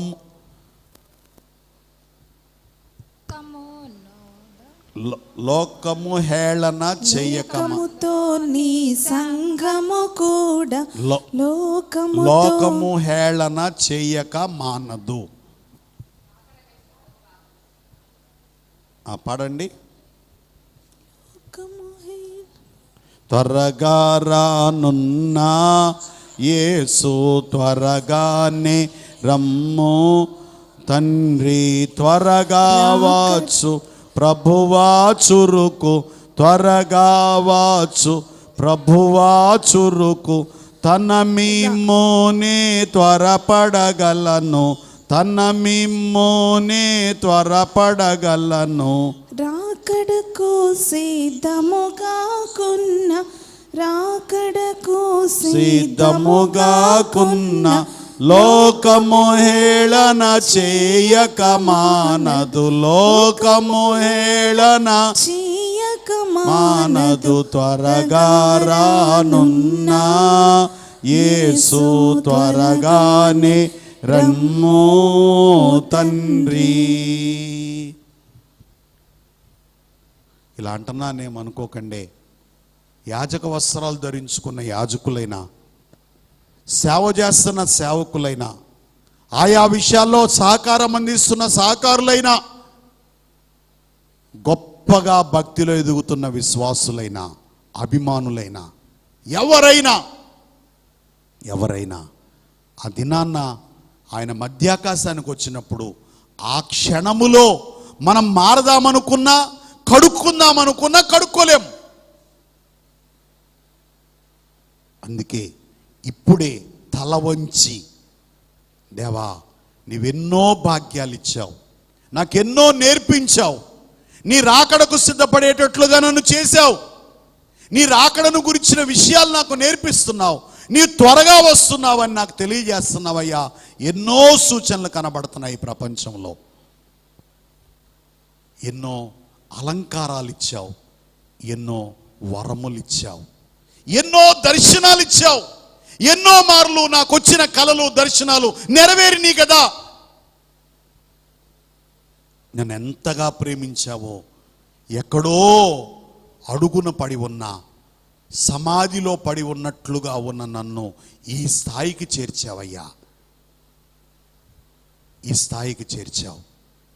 కానీ ఈ స్థాయి నీవు నాకు ఇచ్చిన నా మచ్చ, డాగు, నా అంగీ మీద నా జీవితంలో ఉన్న ఈ డాగుని నేను కడుక్కోలేకపోతే, నీ రాకల్లో నేను ఎత్తబడలేకపోతే, రేపటి దినాన్న ఆ ఘోరమైన అవమానాన్ని, తిరస్కారాన్ని ఎలా భరించగలనయ్యా?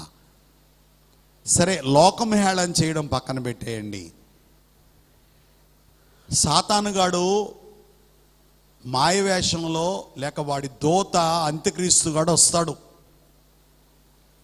వాడి పని ఏంటంటే భూలోకంలో ఉన్న భక్తులందరినీ వెతికి వెతికి పట్టుకొని వాళ్ళ బండారం బయట పెట్టడమే. మిమ్మల్ని అంటే బాధపడతారు. నాలాంటి భక్తులు మిగిలిపోయారు అనుకోండి, అరే అహరోను గడ్రా, అబ్బో ఆయన ప్రసంగాలు చేస్తుంటే అస్సలు మీ ప్రసంగాలు అవసరమండి అని జనాలు మెచ్చుకునేవాళ్ళరా. అహరోను ఏమయ్యాడు? వీళ్ళందరూ ఇంతే, ఇలా యేసు ఇంతే, వీళ్ళు ఇంతే.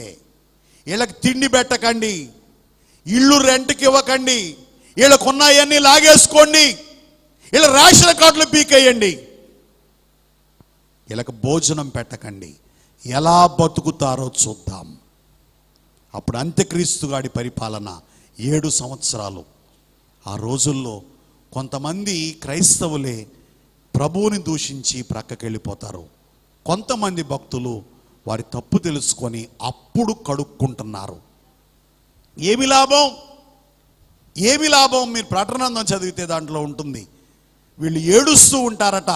ఈ 7 ఏళ్ల మహాశ్రమంలో రక్షింపబడిన భక్తులు ఏడుస్తూ ఉంటారంట. అయ్యో అయ్యో, మేము ఆయన భార్య కాలేకపోయాము. జాగ్రత్తగా వినండి. మరి ఎవరిని చెప్పుకునేదానికి నేనే చెప్పుకుంటున్నా. సేవకుడు, పెద్ద సంపాదన లేదు, చిన్న చర్చే, ఒక 25 మందో 30 మందో సంఘం, నెలకి ఒక 2,000 రూపాయలు 3,000 రూపాయలు కానుక, పెళ్లి సంబంధాలు. కుదరదండి, మాకు కుదరదు. పాపం ఎందుకో అమ్మా ప్రభు చూపిస్తున్నారమ్మా అని పాస్టర్ గారు అమ్మగారు 1-10 సార్లు అమ్మ ప్రభు చూపిస్తున్నారమ్మా మీ అమ్మాయిని. కుదరదు అంటే పాస్టర్ గారంటే మాకు అభిమానమే కానీ మరి ఏదో కారణాలు అయిపోయింది. ఎవరో వేరే పిల్ల వచ్చింది, ప్రభు చూపించిన పిల్ల రాలేదు, ఎవరు వచ్చారు? వేరే పిల్ల వచ్చింది. పిల్లొచ్చిన ఏదో అంటారు చూసారండి, పిల్లొచ్చిన సమయమో ఏదో సమయమో ఈ పాస్టర్ గారు ఒక్కసారి ఆకాశానికి ఎక్కారు. అన్ని విషయాల్లో వర్ధిల్లిపోయారు. అమ్మా ఏమనుకోకండి, ఇరుగు పొరుగున్న వాళ్ళు వీళ్ళ ఎదుగుదల పక్క నుండి చూస్తున్నారు. మాకొద్దు అంటే డైరెక్ట్గా డబ్బులు లేవని చెప్పకుండా మాకొద్దు అబ్బే మరి ఏమి లేదులేండి, కొద్దిగా మా అమ్మాయి మీ అబ్బాయి ఎరుపు కదా, మా అమ్మాయి కొద్ది నలుపు కదా, ఏదో ఒక వంక పెట్టి వేరే వాళ్ళకి ఎవరికో డబ్బిచ్చిన ఉన్న వాళ్ళకి ఇచ్చి చేసి వాడు ఏదో అయ్యి ఉన్నది కాస్త వాళ్ళు మింగేసి, ఆ వచ్చిన వాళ్ళు మింగేసి నెమ్మదిగా వాళ్ళు కుమిలిపోతూ ఉంటే ఈ ఎదిగిపోయిన ఈ దీనుణ్ణి చూసినప్పుడు వాళ్ళకి ఎలా ఉంటుందండి? రోజు ఏడుపు. అర్థమైందా నేను చెప్పింది? ఏడుపు. అయ్యో కాళ్ళు పట్టుకొని బతిలాడండి ఆ రోజుల్లో పెళ్లి చేసుకోమని. ఏదో ఆశించి వెళ్ళిపోయామండి. అయ్యో ఈ రోజున నా బిడ్డ జీవితం ఇలా అయిపోయింది. ఎక్కడి నుంచో వచ్చిన ఆ బిడ్డ జీవితం ఇంత ఉన్నతమైన స్థాయికి వెళ్ళింది. అలాగే ఈ శ్రమలలో నుండి రక్షింపబడిన భక్తులు ఏడుస్తారు. ఏదో లోకంలో ఏదో ప్రేమించి వెళ్ళిపోయామయ్యా, నీకంటే దేన్నో ప్రేమించామేమో, ఏదో అనుకున్నాం, నీకంటే చాలా ఎక్కువ అనుకున్నాం, అది ఎందుకు పనికిరానిదని అర్థమైంది. మేము నీకు పెళ్లి కుమార్తెము కాలేకపోయాం, భార్యను కాలేకపోయాం. ఈ రోజున నీవు అనుగ్రహిస్తున్న ఈ ఆధిక్యతలు, ఈ సింహాసనం మీద కూర్చోబెట్టి సర్వ ప్రపంచాల్ని పరిపాలించే ఈ ఆధిక్యతలు మేము అందుకోలేకపోయామయ్యా. ఎందుకు ఇలా పోగొట్టుకున్నామయ్యా? తృణప్రాయములో పోగొట్టుకున్నాం కదయ్యా, లేరిపోని లోకాసులను ప్రేమించి పోగొట్టుకున్నాం కదయ్యా, చెడిపోయాము కదయ్యా, చెదిరిపోయాము కదయ్యా, నీ భార్య కాలేకపోయాము కదయ్యా. ఏం చేద్దామమ్మా? మీరు నా భార్యగా ఉండడానికి సిద్ధపడలేకపోయారు, అందువలన నేను మిమ్మల్ని చేర్చుకోలేకపోయాను. ఇప్పుడైనా వచ్చారు కదా, బాధపడకండి అని కన్నీళ్లు తుడుస్తారట. ప్రభువే వారి కన్నీటి నుండి వచ్చు ప్రతి బాష్ప బిందువును తుడిచివేయును. ఏమి లాభం? యుగయుగాలు గడిచిపోయిన భార్య అవ్వగలదా? అవ్వలేదు కదా. ఇంకొక జన్మంటూ ఉంటే ఆ జన్మకి అహరోను గారి సేవకుడుగా పుట్టకపోవచ్చుగా. ఇంకొక జన్మంటూ ఉంటే కనీసం అప్పుడైనా మా అమ్మాయిని అంటే ఇంకో జన్మ ఉంటుందిగా, ఒకే జన్మ. ఎక్కడది? అక్కడ. ఎంత విచారకరమండి. కేవలం ఏదో ఒక చిన్న ఆలోచనతో ఎలాగున్న వారు పోగొట్టుకున్నారో, ఒక చిన్ని మచ్చతో పెండ్లి కుమారునికి దూరం అయిపోతున్నాం. రేపటి దినాన్న నూతన యెరూషలేములో కలుగుతున్న ఆ మహామహిమకరమైన భాగ్యాల్ని నేను బైబిల్ మిషన్లో ఉండుంటే ఈ మిషన్ అంతా నాదే కదా అన్నాడట విజయరత్నం గారిని. ఆయన తిరిగి వచ్చి ఏమన్నాడైనా? ఈ మిషన్ అంతా నాదే కదా, సాతాను కాళ్ళు వెనక్కబెట్టి నడిచినట్లు నేను కూడా వెనక్కి నడిచాను అన్నాడట. ఏం లాభం? అయిపోయింది. ప్రియమైన దేవుని పిల్లలారా, అందుకే ఈ క్షణములోనే ఈ క్షణంలోనే ఈ మచ్చపడిన ఈ అంగీని ప్రభు రక్తంతో ఉతుక్కుందాం. ఈ అడుగు వెనక్కి తీసుకుందాం. ఈ మడుగులో నుండి అడుగు వెనక్కి తీసుకొని పరిపూర్ణంగా కడుక్కుందాం. క్రీస్తు తన కృపను బట్టి మరలా మనల్ని ఆయన యొక్క పెండ్లి అంతస్తులోకి నడిపించగలరేమో. అటువంటి భాగ్యం ఇక్కడ చేయన్న వారందరికీ పరిశుద్ధాత్మ తండ్రి అనుగ్రహించునుగాక.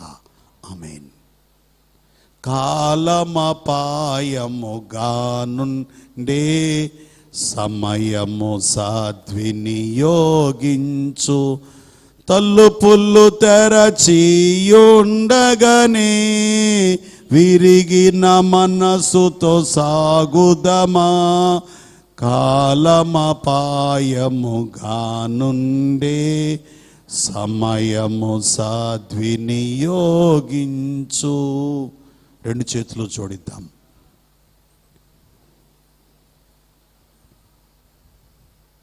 ఏ మచ్చ ప్రభు ఇచ్చిన అలంకారం మీద ఉందో మన మనస్సులకు బాగుగా తెలుసు. ఏ డాగుపడి మన అంగీ మలినమైపోయిందో మనం ఎరిగిన వారమై ఉన్నాం. 10 ఆజ్ఞలలో ఈ ఆజ్ఞ తప్పిపోయినా అన్ని ఆజ్ఞలు తప్పిపోయినట్లే అని రాయబడి ఉంది కదా యాకోబు పత్రికలో. కాబట్టి ఏదో ఒక ఆజ్ఞ కాదు సుమా, మొదటి ఆజ్ఞ కాదు, 5వ ఆజ్ఞ కాదు, 6వ ఆజ్ఞ కాదు, 10వ ఆజ్ఞ కాదు. ఈ ఆజ్ఞ తప్పిపోయినా మన జీవితంలో మచ్చ మిగిలిపోతుంది. ఎన్నో భాగ్యాలు ఇచ్చారు కదా ఆయన, ఎంతో అలంకారం ఇచ్చారు కదా ఆయన, ఎన్నో ఆధిక్యతలు కలిగించారు కదా ఆయన, ఎన్నో వరములు ఇచ్చారు కదా ఆయన, ఎంతో ఉన్నతమైన స్థితికి నడిపించారు కదా ఆయన. ఎక్కడుండేవాళ్ళమో, ఎలాగుండేవాళ్ళమో, మన బ్రతుకులు ఎలా ఉండేయో, మనం ఎలా జీవించేవాళ్ళమో, మన ప్రయాణములు ఎలా ఉండేయో, మన పరిస్థితులు ఎలాగుండేవో ఒక మారు జ్ఞాపకం చేసుకుంటే, దేవా ఎంత మేలునిచ్చావయ్యా, ఎంత మార్పునిచ్చావయ్యా మా జీవితాలలో. ఆత్మీయముగా వర్ధిల్ల చేశావు, శరీర సంబంధముగా కూడా వర్ధిల్ల చేశావయ్యా. ఈ భాగ్యాలన్నీ ప్రక్కకు పెట్టి, ఈ భాగ్యాలన్నీ ప్రక్కకు పెట్టి లేనిపోని బురదను మా జీవితానికి అంటించుకున్నామయ్యా. ఒకవేళ ఇప్పుడే మీరు వస్తే, మేము కడగబడిన వారము కాకపోతే, మా వస్త్రములు మలినమైపోయి ఉంటే, ఇంకా మలినములోనే మేము జీవించేవారమైతే, ఆ క్షణములో రెప్పపాటులో మేము బాగుపడలేము కదయ్యా. అందుకే ఈ సమయమందు, ఈ క్షణము నుండి అయ్యా, మా అంగి నీవు మాకిచ్చిన అలంకారం మీద ఉన్నా, నీవు మాకిచ్చిన ఈ వరములు కలిగి ఉన్న ఈ జీవితం మీద ఉన్నా, మీరు మాకిచ్చిన ఈ బైబిల్ మిషన్ అనే ఈ ప్రత్యేకమైన అలంకారం మీద ఉన్న ఈ మచ్చను తొలగించుకోవడానికి నీ రక్త ప్రోక్షణ క్రింద నిలబడుతున్నామయ్యా. మడుగులో పడిగిన మా అడుగును కడుగుము నాయనా. మడుగులో పడిన మా అడుగులను కడుగుము. మడుగులో పడిన మా అడుగులను కడుగుము అయ్యా. మాటి మాటికి ఆత్మీయమైన ఆధిక్యతలు ఎన్ని ఉన్నప్పటికీ కూడా మాటి మాటికి మమ్మల్ని లాగివేయుచున్న ఈ మచ్చ, ఈ డాగు, అయ్యా మచ్చ పడినదని తెలిసిన, డాగు పడినదని తెలిసిన, అయ్యో హేళనకరమైన జీవితమని తెలిసిన, అనేకులు ఎదుట తృణీకరించబడుతున్నామని తెలిసిన, నాయనా మీరిచ్చిన ఘనతలన్నీ ప్రభువా మేము కోల్పోవలసి వచ్చునని తెలిసిన, అయ్యా ఈ డాగుని, ఈ మచ్చని ఇంకా మేము ప్రేమించే వారమైతే, ఈ నైజాన్ని కోరుకున్న వారమైతే, అయ్యా మమ్మల్ని ఎవరు బాగు చేయగలరయ్యా, మమ్మల్ని ఎవరు బాగు చేయగలరయ్యా, మమ్మల్ని ఎవరు బాగు చేయగలరయ్యా.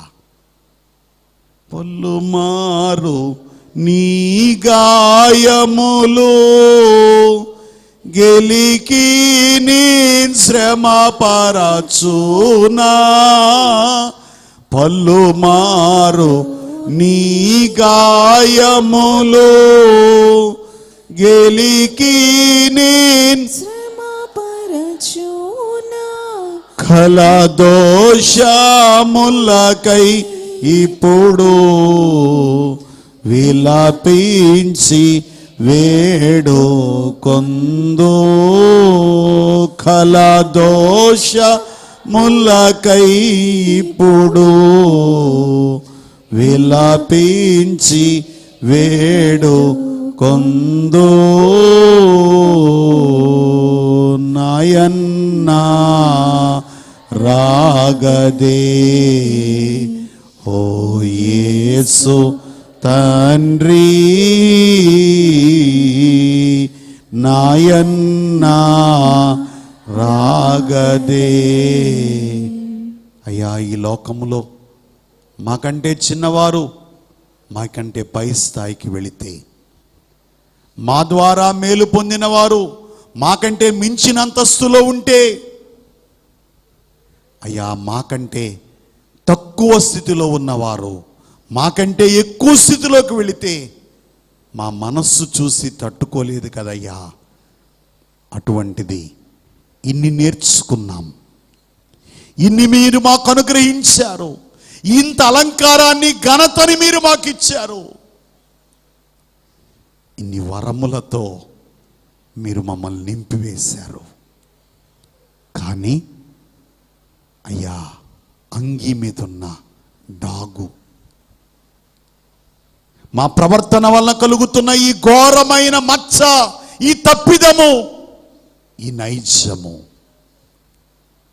అయ్యా మీరు మాత్రమే పెరికివేసి పరిశుద్ధమైన నైజమును మాకు అనుగ్రహించగలరు గనక దేవా నీ ఎదుట సాగిలపడి మమ్మను మేము అప్పగించుకొనుచున్నామయ్యా.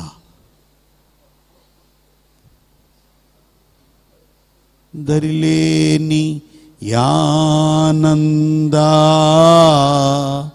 కరమైన నీ ప్రేమ తరమే మార్నన చేయను, తెరవు కాడ బైనయాన్నిటి విరుగగోటెను గాననే నిపు డరుదుగాని వాడనౌటకు మరి నిజముని భార్య నౌటకే, ఉన్నా పాటున వచ్చి యున్నాను నీ పాద సన్నిధి కో రక్షకా.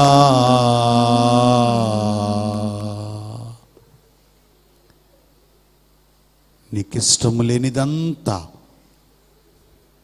వ్యక్తిగతంగా నాలో నుండి, నీవు నాకు ఇచ్చిన కుటుంబంలో నుండి, సంఘములో నుండి పూర్తిగా పెరికివేసి నీకిష్టమైన స్థితిని నాలో నింపండి అయ్యా.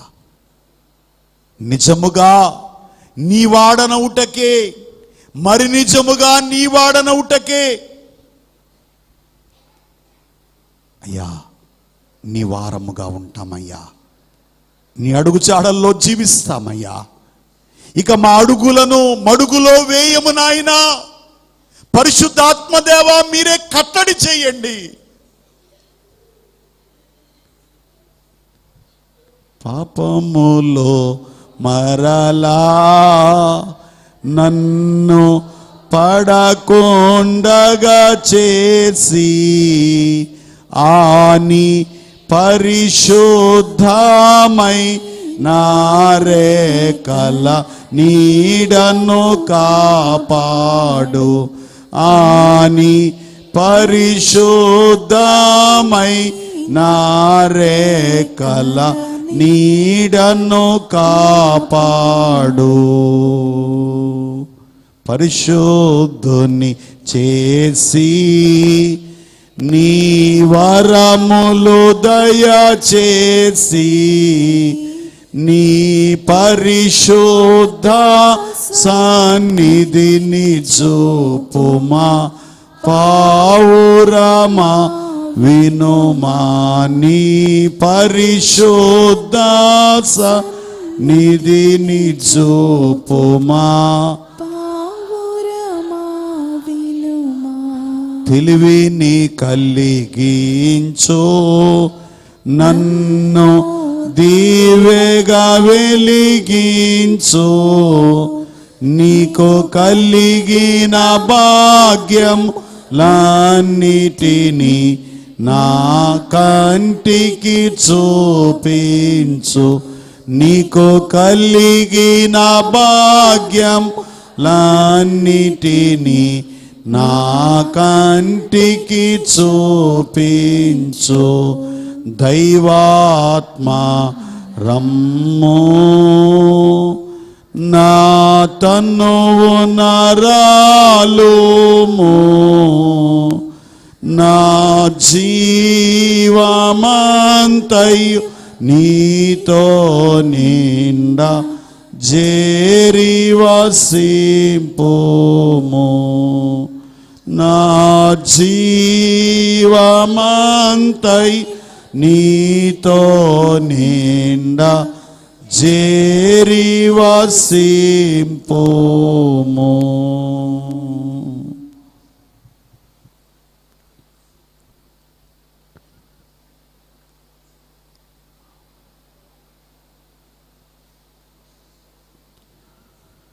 దయగలిగిన మా తండ్రి మీకు వందనములు. మా దురిత నైజపు వేరు పెరికివేయబడ్డానికి ఈ లోకమందు మీ జీవపు వేరును పెరికివేసుకున్నావు ప్రభువా. నిత్య జీవమయ్యున్న నీవు నిర్జీవుడవుగా మారిపోయావయ్యా. ఎంత ఘోరమైన పాపమయ్యా నాది తండ్రి. ఇటువంటి దురిత నైజపు వేరును బట్టి మీరెన్ని వస్త్రములిచ్చినా, మీరెన్ని వరములిచ్చినా ఇంకనూ వాటిని మురికి చేసుకుంటున్నా,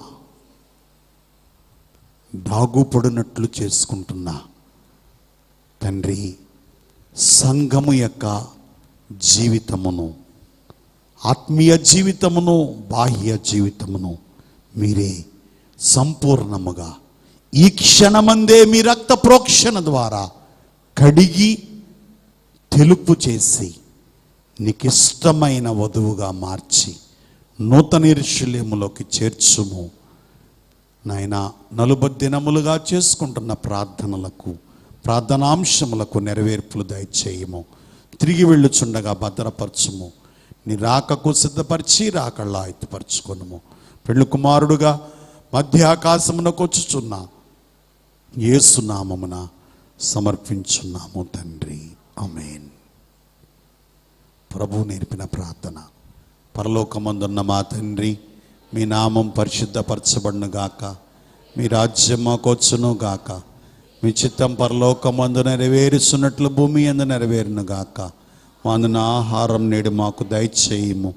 మళ్ళీ అపరాధం చేసిన వారిని మేము క్షమించిన ప్రకారం మా అపరాధములు క్షమించుము. మన శోధనలోకి తేక కీడు నుండి తప్పించుము. రాజ్యము, శక్తి, మహిమ నిరంతరం మీరయ్యున్నారు తండ్రి. ఆమేన్. ప్రభు యేసు రక్తమునకే జయం, అపవాదికులకు లయం. ప్రభు యేసు రక్తమునకే జయం, అపవాదికులకు లయం.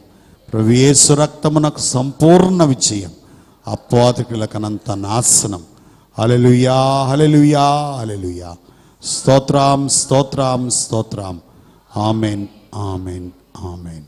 క్రీస్తు ప్రభు కృప, తండ్రి ప్రేమ, పరిశుద్ధాత్మ సహవాసం మనందరికీ తోడుగా నుండి ఆయన రక్త ప్రోక్షణతో సంపూర్ణమైన నూతనమైన స్థితినిచ్చి నూతన యెరూషలేము చేరినట్లుగా మనల్ని సిద్ధపరిచి ఆయత్తపరిచి తన రాకడలో తనలో ఏకం చేసుకొనుగాక. ఆమేన్. మరణాత.